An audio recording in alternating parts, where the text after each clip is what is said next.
Nais ko muna pong batiin ang ating masipag at buting pastor, Pastor Let Nava, ng belated happy birthday po sa inyo. At maraming salamat po sa inyong panalangin, pagtitiwala at pakikipag-partner po sa misyon dito po sa bansang Canada. At para sa ating pong prayer devotion, nais ko pong anyayaan kayo na inyong buksan inyong mga Bible sa Psalms 95. Sabi po ng Bible, "O come, let us worship and bow down. Let us kneel before the Lord our Maker. For He is our God, and we are the people of His pasture, and the sheep of His hand. Today, if you will hear His voice, harden not your heart, as in the provocation, and as in the day of temptation, in the wilderness." The right perspective in prayer. Yan po ang ating devotion ngayong umaga.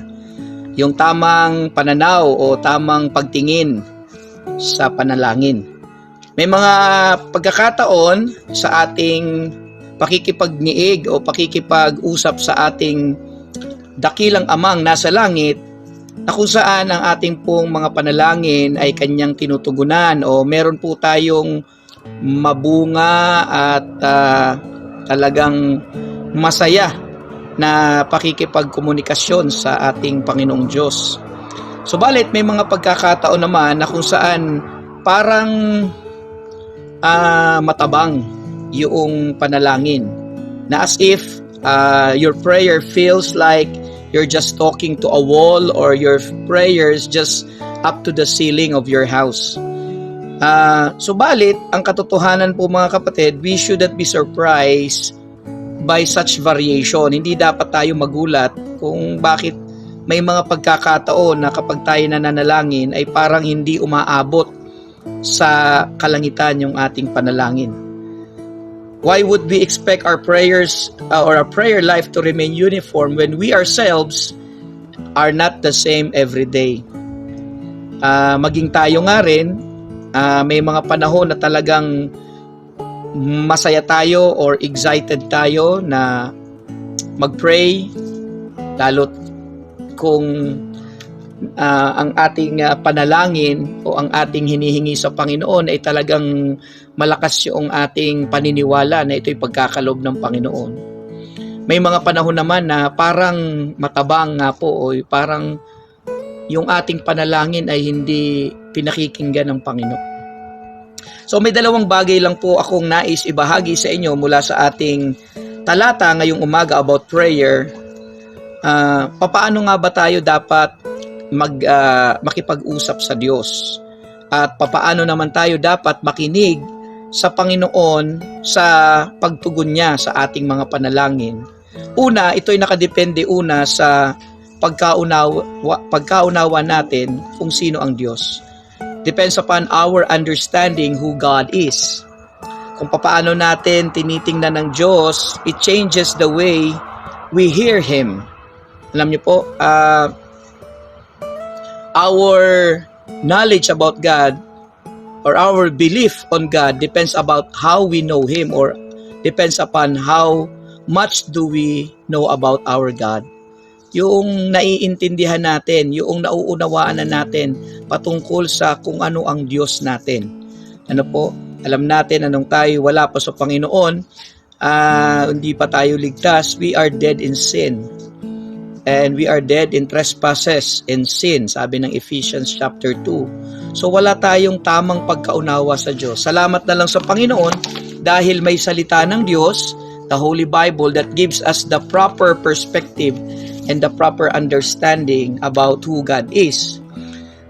Kung ang tingin natin sa Panginoon ay isang mabuti at mahabagin at mapagmahal na Ama, makikinig tayo sa kanyang encouraging voice and we will accept His loving discipline.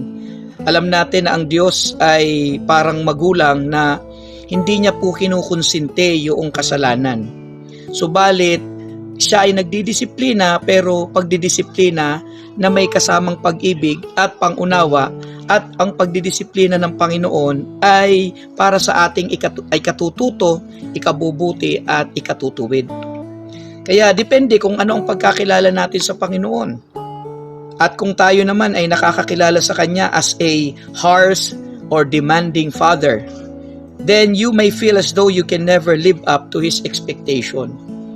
Yung parang maraming pinagagawa ang Panginoon na hindi natin kayang gawin, o parang He is just a demanding Father na inuutusan tayo ng inuutusan ng mga bagay na hindi naman natin kayang gawin. So, nakadepende sa kung papaano mo titingnan ang Panginoon, nakadepende rin kung papaano tayo makipag-usap sa Diyos, nakadepende din kung paano tayo tutugon at tatanggap ng Kanyang pagtuturo sa atin. Pangalawa po, not only about our understanding of who God is, but number two, our attitude toward God. If we come to the Lord with a proud or rebellious nature, we're less likely to hear His voice or accept His authority. However, when we have an open or curious nature, we're more prepared to hear and joyfully receive what He is communicating. Kaya mahalaga po yung tamang pakikitungo sa Diyos, o tamang asal, o tamang pag-uugali sa harapan ng Panginoong Diyos. Now, so next time when you pray, take a moment to ask yourself, how am I picturing God right now? Ano ba ang tingin mo sa Diyos ngayon? Is my heart open to Him? If anybody or if anything negative comes to your mind, remember the verse in verse 7 of today's Psalms, which says, "And we are the people of His pasture and the sheep of His hand." So, the right perspective in our prayers. Tayo po yung manalangin.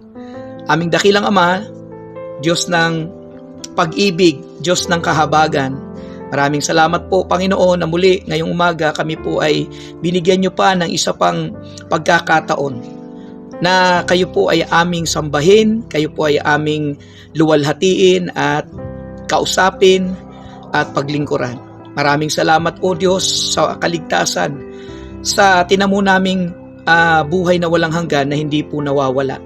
Salamat, Panginoon, na sa kabila ng aming mga failures, shortcomings, sa kabila ng aming pong mga weaknesses, you are always still there, open arms to receive us, Lord God, once we go back and repent and go back to you, Lord God. I pray, Lord God, that this day may be a blessed day. Please guide us and empower us, Lord, that we may be able to do your will in our lives. This I pray in the loving and mighty name of the Lord Jesus Christ. Amen and amen.